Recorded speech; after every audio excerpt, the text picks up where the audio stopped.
Hello! పిల్లలు, మనవలు వచ్చి కూర్చోండి. వినాయకుడి కథ ఇంకొకటి ఉండిపోయింది. అది కూడా చెప్తాను. వినాయకుడు వాళ్ళమ్మ పార్వతీదేవి ఆయన పుట్టినరోజని చెప్పి ఉండ్రాళ్ళు, జిల్లేడికాయలు చేసి పెడితే ఆయనకవి చాలా ఇష్టం. అందుకని బొజ్జ నిండా తినేసి ఆయనకి కావాల్సినవి ఆ! జిల్లేడికాయలు బావున్నాయమ్మా తియ్యగాను అని చెప్పి అవి తిన్నారు. ఉండ్రాళ్ళు బావున్నాయమ్మా అని చెప్పి ఉండ్రాళ్ళు తిన్నారు. తినేసి ఎలకి కూడా కావాల్సినంత తన వాహనం కదా మరి. అంచేత ఎలకి కూడా పెట్టేసి, ఆయన చాలా నవ్వుకుంటూ, సంతోషంగా అలా తిరుగుతున్నారు. తిరుగుతూ ఏం చేశారు, వాళ్ళ అమ్మ, నాన్నగారు అక్కడ కూర్చునున్నారు. కూర్చునుంటే, ఒకసారి వాళ్ళకి దండం పెడదాం పుట్టినరోజున కదా అని చెప్పి, వెళ్ళి కాళ్ళకి దండం పెడదాం అని చెప్పి ఒంగోబోయారు. ఒంగోబోతే ఈ పొట్ట నిండా తినేసారేమో పొట్టడ్డం వస్తోంది. ఒంగోలేకపోతున్నారు. ఒంగోలేకపోతూ ఉంటే, అలా బలవంతాన ఒంగున్నారు. ఒంగినేసరికి ఏమైంది, పొట్ట కొంచెం చిట్లింది. చిట్లి అంటే అంత, అంత ఇష్టంగా తినేసారనమాట.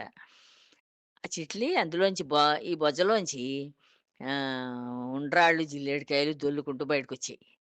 వచ్చేసరికి శివుడు పైన తలపైన ఎప్పుడూ కూడా అర్ధచంద్రాకారంలో చంద్రుడుంటాడు. చంద్రుడినాయన ఒక పువ్వు పెట్టుకున్నట్లుగా, తలలో పువ్వు పెట్టుకున్నట్లుగా చంద్రవంకన పెట్టుకుంటారు శివుడు. ఆ చంద్ర ఆ చంద్రుడు చూసాడు. ఈ బొజ్జ పగలడం, ఉండ్రాళ్ళు, జిల్లేడికాయలు బయటికి రావడం. చూసి పక్కున నవ్వాడు. నవ్వేసరికి పార్వతీదేవికి మరి ఈయన కొడుకు కదా!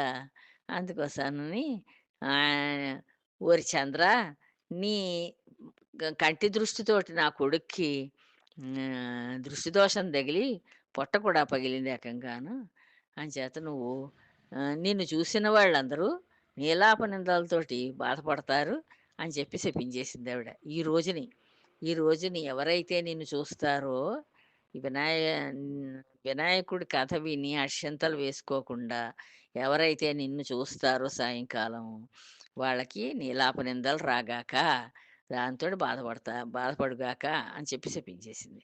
అంచేత మనం జాగ్రత్తగా ఈ కథ చెప్పుకుని అక్షింతలు వేసుకున్నామనుకో మనకి నీలాప నిందలు రాకుండా అంటే మనం చెయ్యని పనులకి మనల్ని నిందించకుండా ఉంటారు ఎదుటి వాళ్ళు. అది చిన్న కథ. ఇది కూడా చెప్పుకోండి. ఏమ్మా ఉంటాను. జై శ్రీరామ్.